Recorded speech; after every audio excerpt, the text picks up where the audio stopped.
La patience est amère, mais son fruit est doux. Jean-Jacques Rousseau. À peine Claire, 45 ans, avait-elle médité cette phrase qu'un coup la frappa en plein cœur. Dans les bureaux élégants de l'entreprise familiale à Aix-en-Provence, une parfumerie artisanale, elle venait d'apprendre une nouvelle choquante. Sa sœur cadette, Sophie, avait été promue à la tête du département marketing. Claire, qui avait travaillé sans relâche sur des campagnes innovantes, sentit le sol se dérober. Sophie, toujours en retard, passait ses journées à bavarder ou à feuilleter des magazines. Comment avait-elle pu obtenir ce poste? Ce matin-là, lors de la réunion familiale, leur père, le PDG, avait annoncé la décision avec un sourire. Sophie a du potentiel, avait-il dit. Claire chercha le regard de sa mère, mais celle-ci baissa les yeux. Les collègues murmurèrent, et Claire sentit leur regard peser sur elle. Elle voulut protester, mais les mots restèrent coincés. Une vieille blessure ressurgit. Des années plus tôt, une amie proche avait trahi sa confiance en s'attribuant un projet commun. Claire avait gardé le silence, par peur de briser leur lien. Cette fois, l'injustice était plus personnelle, c'était sa sœur. Elle quitta la réunion, le cœur lourd, et s'assit dans la cour intérieure, où les effluves de lavande flottaient. Un collègue, Marc, la rejoignit. « Ce n'est pas juste, Claire, » murmura-t-il. « Tout le monde sait que c'est toi qui mérites ce poste. » Ces mots apaisèrent un peu sa douleur, mais une colère sourde montait. Sophie n'avait même pas eu la décence de lui parler avant. Claire serra son carnet, où elle notait ses idées pour l'entreprise. Elle pouvait crier, exiger des comptes, mais non. Elle respira profondément, les yeux fixés sur une abeille dans les fleurs. Une idée germa, vague mais puissante. Elle ne dirait rien pour l'instant. Mais ceci n'était que le début. Celui qui lutte avec patience finit par triompher. Victor Hugo. Le lendemain matin, Claire se tenait dans la cour intérieure de la parfumerie familiale à Aix-en-Provence, un carnet à la main. Les effluves de lavande et de jasmin flottaient, mais son esprit était ailleurs. La promotion de Sophie, sa sœur cadette, brûlait encore comme une injustice. Pourtant, Claire refusait de céder à la colère. Elle se souvenait trop bien de cette amie qui, des années plus tôt, lui avait volé un projet. À l'époque, elle avait réagi impulsivement et perdue. Cette fois, elle serait plus maligne. Elle observerait, noterait, attendrait. Dans les bureaux, Sophie paradait déjà comme si le poste lui appartenait depuis toujours. Claire la vit arriver en retard, un café à la main, riant bruyamment au téléphone. Elle feuilletait à peine les dossiers, déléguait les tâches à d'autres et quittait tôt pour des « rendez-vous ». Claire prit des notes discrètes. Sophie était désorganisée, trop confiante, incapable de gérer la pression. Une faiblesse, pensa-t-elle, mais elle garda le silence. À l'heure du déjeuner, Claire s'assit dans le petit bistrot voisin, où les employés partageaient des plateaux de fromage et des verres de rosé. Marc, son collègue, la rejoignit. « Sophie a oublié une réunion ce matin », confia-t-il en secouant la tête. « Ton père n'a rien dit, mais il semblait agacé. » Claire hocha la tête, masquant un sourire. « Les choses se clarifient d'elles-mêmes, parfois, » répondit-elle, énigmatique. Marc haussa un sourcil, mais n'insista pas. Plus tard, Claire passa dans la salle de création, où les parfums étaient testés. Elle surprit Sophie en train de critiquer une de ses anciennes campagnes, un projet que Claire avait conçu avec soin. Trop classique, décréta Sophie, sans savoir que Claire écoutait. Une pique douloureuse, mais Claire ne broncha pas. Elle posa une question anodine. « Tu as une idée pour la nouvelle campagne ?» Sophie bafouilla, prise au dépourvu, et changea de sujet. Claire nota mentalement, Sophie manquait de vision. En fin de journée, Claire s'arrêta dans la cour, où les employés rangeaient des caisses de flacons. Elle entendit deux collègues murmurer à propos de Sophie, « Elle ne suit pas, on dirait qu'elle improvise. » Claire ne dit rien, mais une idée prenait forme. Elle pouvait attendre, observer encore ou peut-être poser une première pierre. Mais quoi? Elle n'en était pas sûre. Pas encore. Il faut cultiver notre jardin avec soin, et non avec hâte. Voltaire. Claire se réveilla avec une clarté nouvelle dans son appartement d'Aix-en-Provence, bercé par le chant des cigales.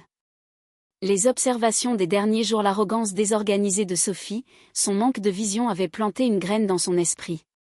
Elle ne voulait pas confronter sa sœur directement, cela ne ferait que renforcer la position de Sophie aux yeux de leur père. Non, Claire opterait pour une approche subtile, un premier coup discret pour tester les eaux. Ce matin-là, dans les bureaux de la parfumerie familiale, Claire prépara un dossier pour la prochaine campagne de printemps, un projet qu'elle avait peaufiné en secret.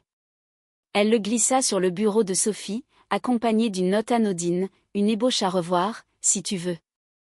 Le dossier était complexe, rempli de détails techniques sur les essences de rose et de vétiver, des éléments que Sophie, avec son manque d'attention, risquait de mal gérer. Claire savait que sa sœur ne résisterait pas à l'envie de s'approprier l'idée, mais elle comptait sur son incompétence pour trébucher. À l'heure du déjeuner, Claire observa Sophie depuis la cour intérieure, où les employés partageaient des tartines et du vin rosé. Sophie feuilletait le dossier distraitement, fronçant les sourcils, puis le mit de côté pour répondre à un appel. Claire nota un sourire fugace sur son propre visage. Sophie était déstabilisée, exactement comme elle l'avait prévu. Plus tard, lors d'une réunion informelle, Claire posa une question innocente. « Sophie, as-tu des idées pour la campagne de printemps ?» Sophie bafouilla, cita vaguement, quelque chose avec des fleurs, et changea de sujet. Les collègues échangèrent des regards, et Claire garda un air neutre. Marc, son collègue fidèle, la croisa près de la fontaine de la cour. « Sophie semble dépassée, murmura-t-il. Ton dossier l'a secouée. » Claire haussa les épaules. « Ce n'est qu'un début, répondit-elle, énigmatique. » Marc sourit, comme s'il devinait un plan. En fin de journée, Claire apprit par une assistante que Sophie avait convoqué une réunion de dernière minute pour présenter des idées. Était-ce son dossier ? Claire sentit son pouce accélérer. Elle pouvait rester en retrait, laisser Sophie s'enfoncer ou intervenir. Mais comment ? Elle n'était pas encore prête à dévoiler son jeu. Ce n'est pas la ruse, mais la prudence qui triomphe. Molière. Claire entra dans la parfumerie familiale d'Aix-en-Provence avec une sérénité calculée. Les effluves de rose et de santal emplissaient l'air, mais son esprit était fixé sur la réunion que Sophie avait annoncée. La veille, Claire avait glissé un dossier complexe sur le bureau de sa sœur, un projet volontairement ardu, conçu pour révéler les failles de Sophie. Elle savait que Sophie, avec son arrogance désinvolte, mordrait à l'hameçon. Aujourd'hui, elle verrait si son plan portait ses fruits. La réunion se tint dans la salle lumineuse surplombant la cour intérieure. Sophie, vêtue d'un tailleur trop voyant, se leva avec assurance. « J'ai une idée révolutionnaire pour la campagne de printemps », déclara-t-elle, brandissant le dossier de Claire. Les employés se redressèrent, curieux, tandis que leur père, le PDG, hochait la tête. Claire, assise au fond, garda un visage impassible. Sophie commença à présenter des phrases décousues, des références vagues à des tendances florales. Lorsqu'un collègue posa une question sur les coûts, Sophie bafouilla, feuilleta le dossier en panique et lança un chiffre au hasard. Des murmures parcoururent la salle. Claire retint un sourire. Sophie s'enfonçait, exactement comme prévu. Pourtant, elle ne dit rien, laissant sa sœur trébucher seule. À un moment, Sophie tenta de détourner l'attention en vantant « l'esprit d'équipe », un comble, venant de quelqu'un qui déléguait tout. Leur père fronça les sourcils, visiblement déçu. Marc, le collègue de Claire, croisa son regard et lui fit un clin d'œil discret. Après la réunion, Claire s'attarda dans la cour, feignant de vérifier des échantillons de lavande. Sophie passa à côté, agacée, et marmonna quelque chose sur des dossiers mal préparés. Claire haussa les épaules. « Si tu as besoin d'aide, je suis là, » dit-elle, la voix douce. Sophie la fusilla du regard avant de s'éloigner. Claire savait qu'elle avait touché un nerf. Sophie se sentait menacée. Plus tard, Marc la rejoignit près de la fontaine. « Elle a tout raté, » dit-il en riant. « Mais ton père parle de revoir la campagne. » Claire hocha la tête, pensive. Une opportunité s'ouvrait mais elle devait rester prudente. Si elle agissait trop vite, Sophie pourrait se ressaisir. Si elle attendait trop, son père pourrait perdre confiance en elle d'eux. Que faire ? Elle sentit un frisson d'anticipation. La vérité finit toujours par éclore, comme une fleur au printemps. Jean-Jacques Rousseau. Claire traversa la cour intérieure de la parfumerie familiale à Aix-en-Provence, un léger sourire aux lèvres. La réunion désastreuse de Sophie avait semé des doutes parmi les employés, et même leur père, le PDG, semblait ébranlé. Claire sentait que le vent tournait, mais elle restait prudente. Chaque pas devait être mesuré pour transformer cette opportunité en avantage durable. Ce matin-là, elle réunit discrètement quelques collègues dans la salle de création, sous prétexte de discuter des échantillons de jasmin. Là, elle partagea une idée qu'elle avait gardée secrète, une campagne basée sur l'héritage provençal, mêlant parfums et récits de la région. Les employés, lassés des approximations de Sophie, l'écoutèrent avec attention. « C'est exactement ce qu'il nous faut », murmura une assistante, Camille. Marc, toujours fidèle, ajouta, « Ça rappelle tes anciennes campagnes, Claire. » Elle hocha la tête, feignant la modestie, mais ses paroles avaient rallumé une étincelle dans l'équipe. La nouvelle se répandit vite. À l'heure du déjeuner, dans le bistrot voisin où l'on servait des salades niçoises et du rosé, plusieurs collègues vantèrent l'idée de Claire. L'un d'eux, Paul, aborda leur père au détour d'une conversation. « Claire a une vision claire, dit-il innocemment. » Le PDG, songeur, ne répondit rien, mais Claire, qui observait de loin, nota son regard pensif. Le pouvoir glissait lentement vers elle non par la force, mais par la confiance qu'elle inspirait. Sophie, elle, sentait la pression. Dans les couloirs, Claire la surprit en train de hausser le ton avec une stagiaire, reprochant des erreurs qu'elle avait elle-même causées. Plus tard, Sophie entra dans la salle de réunion où Claire rangeait des dossiers. « Tu parles beaucoup aux autres, on dirait », lança-t-elle, le ton sec. Claire haussa les épaules.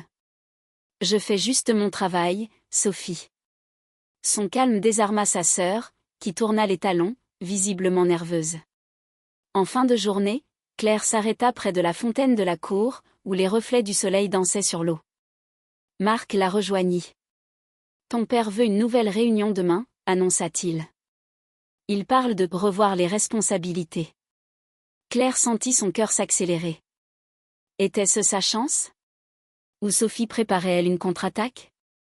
Elle devait choisir son prochain coup avec soin. Les passions précipitent dans l'erreur ceux qui n'écoutent pas la raison. Voltaire. Claire s'assit dans la cour intérieure de la parfumerie familiale à Aix-en-Provence, un carnet à la main, tandis que le parfum des roses flottait autour d'elle. La réunion annoncée par son père pesait dans l'air comme une promesse incertaine. Sophie, sentant sa position fragilisée, devenait imprévisible. Claire savait que le moment était venu de rester en retrait et de laisser sa sœur creuser sa propre tombe. Ce matin-là, Sophie arriva au bureau dans un état d'agitation visible. Elle avait appris que leur père envisageait de revoir les responsabilités, et la peur la rendait fébrile. Dans une tentative désespérée de reprendre le contrôle, elle organisa une présentation de dernière minute pour impressionner un client important, un distributeur parisien. Claire, informée par Marc, choisit de ne pas intervenir. Elle connaissait Sophie, sous pression, elle agissait sans réfléchir. La présentation eut lieu dans la salle principale, décorée de flacons scintillants. Sophie, vêtue d'une robe trop voyante, commença avec un discours décousu, mélangeant des chiffres erronés et des idées vagues. Lorsqu'elle tenta de présenter une campagne en réalité un brouillon volé dans les notes de Claire, elle trébucha sur les détails techniques. Le client, un homme impassible, fronça les sourcils. « Vous n'avez pas vérifié vos sources ?» demanda-t-il. Sophie rougit, bafouilla une excuse et lança un regard paniqué vers leur père, qui restait silencieux, les lèvres pincées. Les employés, dont Camille et Paul, échangèrent des murmures. Marc croisa le regard de Claire, qui se tenait au fond, un air neutre sur le visage. Elle n'avait rien dit, rien fait pourtant, Sophie s'effondrait sous le poids de ses propres erreurs. À la fin de la réunion, le client quitta la salle sans un mot, laissant un silence lourd.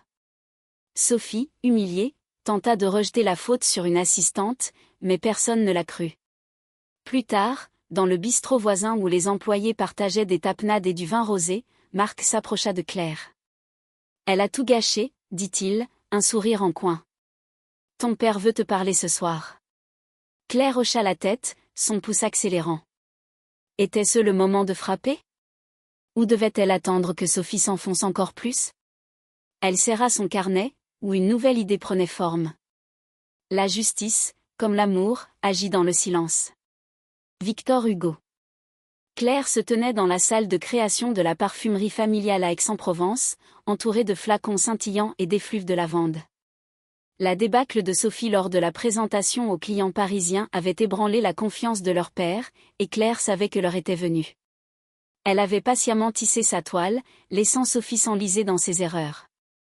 Ce soir, lors de la réunion avec son père, elle jouerait sa carte maîtresse non pour détruire sa sœur, mais pour rétablir l'équilibre. Toute la journée, Claire avait peaufiné une proposition, une campagne intitulée « L'âme de Provence », mêlant parfums artisanaux et récits de la région, qu'elle avait esquissée dès le début de cette épreuve. Elle l'avait gardée secrète, attendant le moment parfait. À 18h, elle entra dans le bureau de son père, un dossier sobre à la main. Sophie était là, nerveuse, ses ongles tapotant la table. Leur père, les très fatigué, les invita à parler. Claire commença calmement, décrivant sa vision avec une clarté qui captiva la pièce. Elle évoqua les champs de lavande, les marchés d'Aix, l'héritage familial, tout ce que la parfumerie représentait.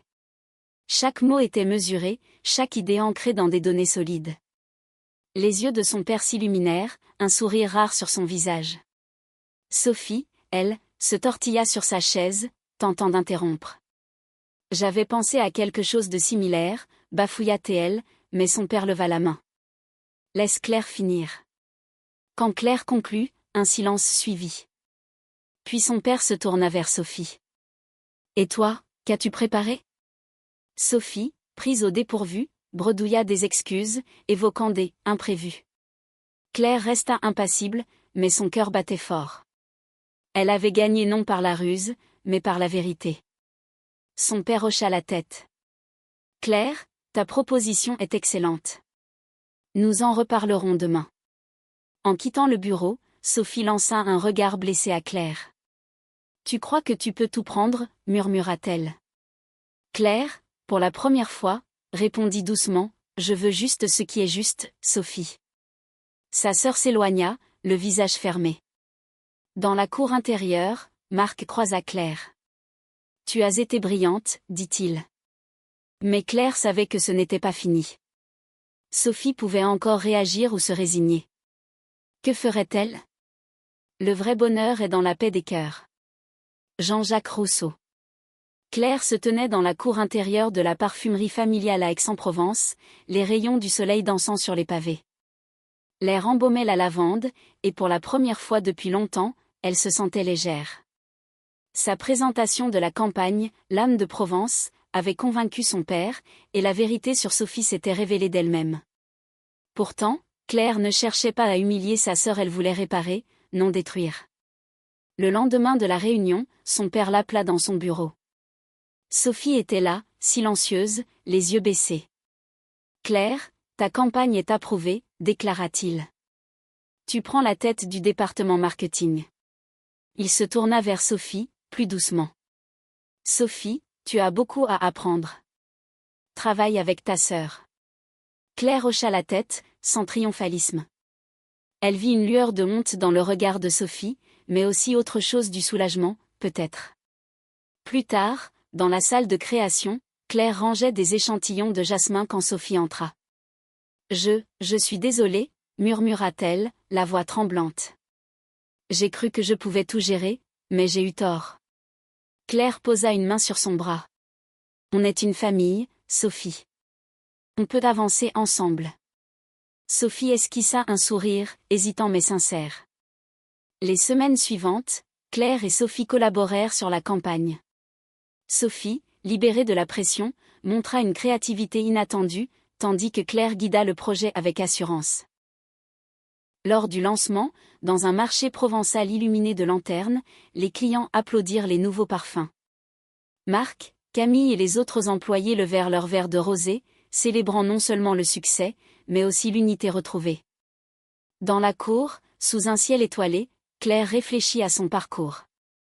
Elle avait choisi la patience, non la vengeance, et cela avait porté ses fruits. Elle se tourna vers les spectateurs invisibles. Et vous, qu'auriez-vous fait face à une injustice? Auriez-vous attendu, comme moi, ou agi autrement? Comment trouvez-vous la paix dans vos propres batailles?